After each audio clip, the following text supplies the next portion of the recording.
तो बच्चों देखिए, ये है आपकी हिंदी ज्ञान वाटिका की बुक और हम करने जा रहे हैं पाठ 16 आदर्श पुत्र श्रवण कुमार का अभ्यास कार्य। ओके बच्चों, इसमें जो है इस चैप्टर में हमने एक कहानी पढ़ी थी।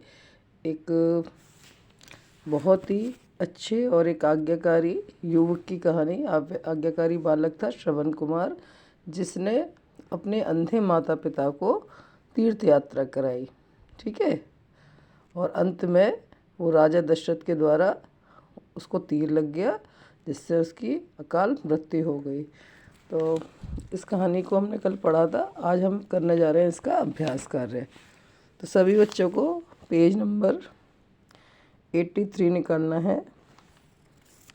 और सबसे पहले इसमें बच्चों एक प्रश्न है अभ्यास कार्य में, एक या दो शब्दों में उत्तर दीजिए। जैसे श्रवण कहाँ रहता था? कहाँ रहता था? एक आश्रम में। ठीक है। श्रवण कैसा युवक था? आज्ञाकारी और मृदुभाषी। आज्ञाकारी मतलब आज्ञा को मानने वाला, मधुरभाषी मतलब बहुत ही मीठा बोलता था। उसके बाद श्रवण अपने माता पिता को कहाँ ले जा रहा था? कहाँ ले जा रहा था अपने माता पिता को? तीर्थ यात्रा पर। ठीक है। अयोध्या के राजा कौन थे? कौन थे अयोध्या के राजा? राजा दशरथ। ठीक है। उसके बाद प्रश्नोत्तर है जो हम कॉपी में करेंगे।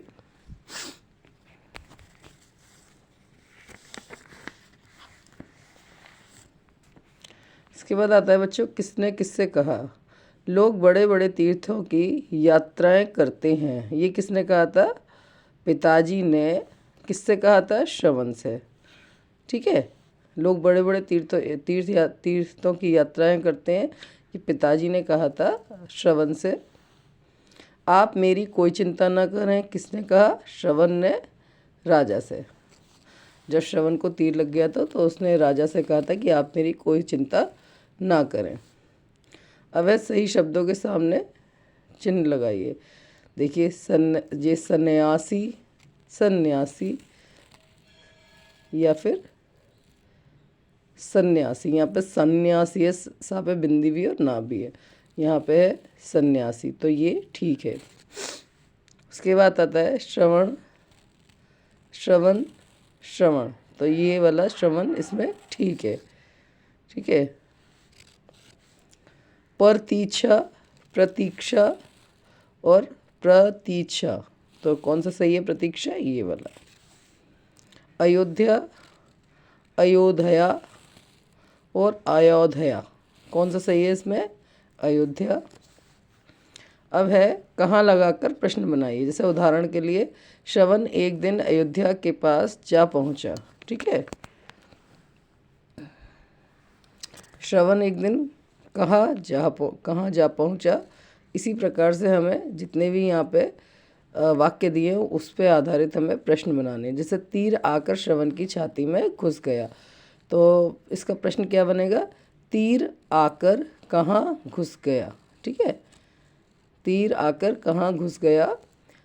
राजा दशरथ पानी लेकर श्रवण के माता पिता के पास पहुँचे, तो इसका क्या बनेगा? राजा दशरथ पानी लेकर कहाँ पहुँचे?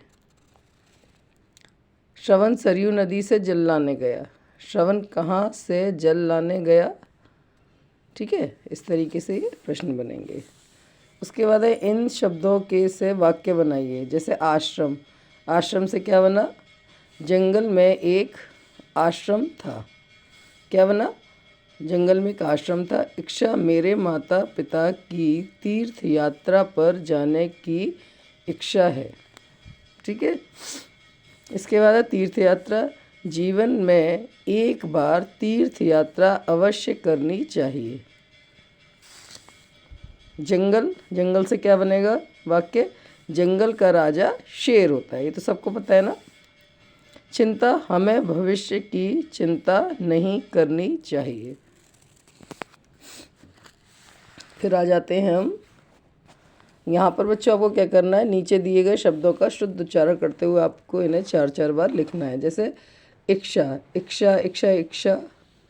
तीर्थ यात्रा, तीर्थ यात्रा, इसको भी आप 4 बार लिखेंगे। चिंता, चिंता, चिंता। आश्रम, आश्रम, आश्रम। विश्राम, विश्राम, विश्राम। ठीक है।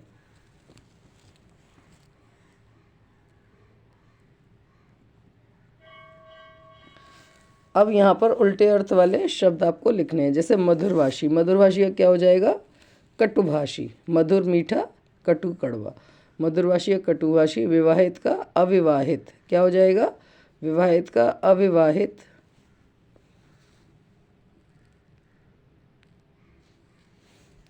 दुखी का सुखी। जंगल का वन, कुटिया का घर, सॉरी, इच्छा का अनिच्छा, सुंदर का असुंदर, छोटा का बड़ा। अब आता है बच्चों समान अर्थ वाले आपको 2-2 शब्द लिखने हैं। जैसे दर्द, दर्द का क्या होगा? पीड़ा और कष्ट। दर्द का क्या हो जाएगा? पीड़ा, कष्ट। कपड़े का वस्त्र और चीर। नदी का सरिता और तटनी। नदी का क्या होगा? सरिता और तटनी। जंगल का हो जाएगा वन, कानन। कुटिया का घर, झोंपड़ी। राजा का नृप और नरेश। इसके बाद बच्चों यहाँ पर आता है आदर्श पुत्र कौन कौन से काम करता है, कौन कौन से काम नहीं करता, बताइए। आदर्श पुत्र करता है, आदर्श पुत्र नहीं करता है। सबसे पहले आदर्श पुत्र क्या करेगा? हमेशा सत्य बोलता है, माँ बाप की सेवा, आज्ञाकारी होता है और मधुरभाषी होता है। जबकि जो आदर्श पुत्र नहीं होता वो हमेशा झूठ, सत्य नहीं बोलता, माँ बाप की सेवा नहीं करता, आज्ञा नहीं मानता,